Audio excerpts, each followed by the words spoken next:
Hello, I'm Salama Tanko. Welcome to the InView segment of Magnus kpakol GVA.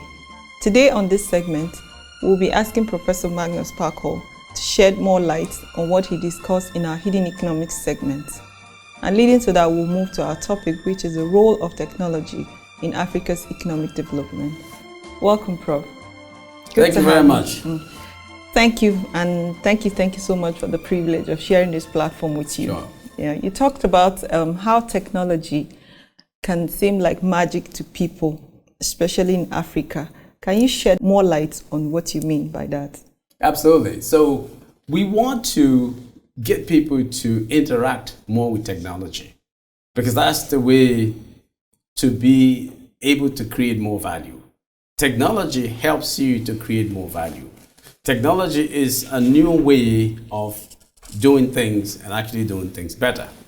So the idea of is it like magic is to say it is not magic, because if it is magic to you, it means you don't understand it. And if you don't understand it, it means you don't know how to leverage it. And if you don't know how to leverage it, you're not going to know how to be globally competitive. You're not going to know how to produce goods and services that people want. That means you're going to be poor. So you will be looking for magic in order to not be poor if you go that way. So essentially, it's just to say to Africans that we just need to understand the nature of technology, even the ones that we can use, on our farms to have better output.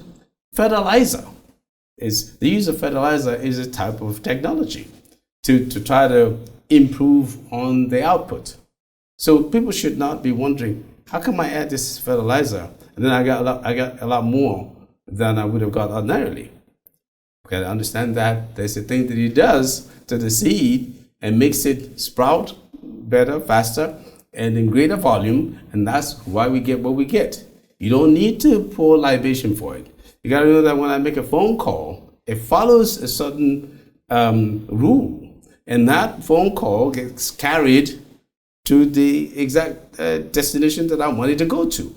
And so people just have to understand that it is normally science, and science works. And science, and basically, as I often say, I think I said it in the Hidden Economics, that technology really is a scientific application of knowledge for practical purposes. So that's basically what we're saying. Interact with technology and produce more. We can see in Africa, we can look around us in Nigeria, a lot of people are exposed to technology. They have the television, they have the phone, the internet. They have an idea of what's happening, but they still see it like magic, like they don't know how to fully use it. What can you say to individuals, organizations? How can they key into technology so that they can fully benefit from what it offers?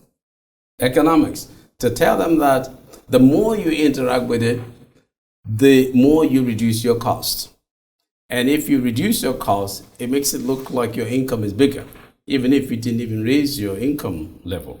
But it also helps you to raise your income level. So if people can understand that my ability to use this technology is going to help me to expand my coast, to widen the area of operation for myself. The technology allows you to do that.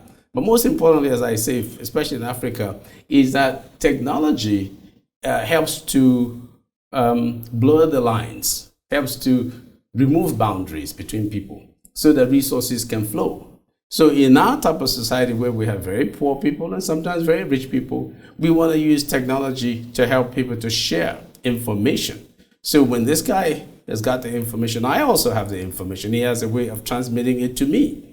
This idea of Zoom, there's no reason why somebody in Abuja cannot be doing Zoom services with a person in a village in any remote part of the country. We should be able to arrange our villagers to engage somebody in the city, a minister or some government head, to discuss a particular problem, maybe in agriculture, maybe in health, maybe in the environment. They should be able to be talking all the time. It shouldn't be something where, when is the minister going to come? The minister should be there right away. So we should use the technologies we have now, because we have them, to blur these lines, to remove these boundaries, so we can help to raise the level of living. Okay, we can see that the problem of poverty is a continuous process in Africa. It's intergenerational. They give birth to you in poverty, you grow up, poverty, give birth to children, poverty. How can we use the technology to change this narrative? Like, is there something we can do using technology to help poor kids so that they can break out of this situation of poverty that they find themselves in? Absolutely, absolutely. One of the big problems, as you just said, and I'm glad that you brought it up, is this intergenerational transfer of poverty. So I am poor, therefore my kids are poor, therefore my grandkids are poor. That need not be the case. So we've got to find a way to change it. Just like I said, having technology to blur boundaries, to remove barriers. So whatever it is that would have stopped my child from being rich, we remove it using technology. But the key is this: you got to first go get information. You got to first go get knowledge. Notice I said that technology is nothing but a practical way of applying knowledge. So you got to get the knowledge first. And that's the reason why we ask people to go to school. Going to school is a sure way of ending the intergenerational transfer of poverty. So you go to school, then you learn so you can apply the knowledge. And that application of the knowledge is what technology is. If you don't go to school in the first place, then you're not going to be able to deal with any kind of application in the first place. So go to school, then say, okay, I've gone to school. How do I apply what I just learned? I apply it by saying, I see that the Koreans are doing such and such since I learned it in school. Let me see how I can apply that here. You just asked the question. A company in the United States, Target, is doing something.